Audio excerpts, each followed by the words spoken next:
We can now easily blend inverse kinematics and forward kinematics. So if we take a look here, we can see that we're working with motion capture data. This is, of course, forward kinematics, or FK. So I'm going to quickly branch select the wrist of Manta and just position her hand above her head like this, using, of course, inverse kinematics. And I'm just going to store that as a default pose. So we'll say actions, store the marked parameters current, and we'll just make a static pose out of this. We'll call this hand overhead, and let's just crank this up to about 100 frames or so. So now we'll right click on the timeline and load a source, hand overhead, and with these two overlapping, we can see that the hand is still raised because by default the inverse kinematics will take precedence over the forward kinematics.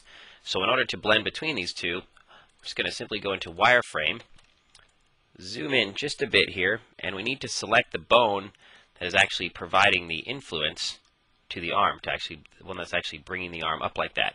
So we'll select this bone here and open up the kinematic chain property page, and now we have a slider which will allow us to very easily blend between these.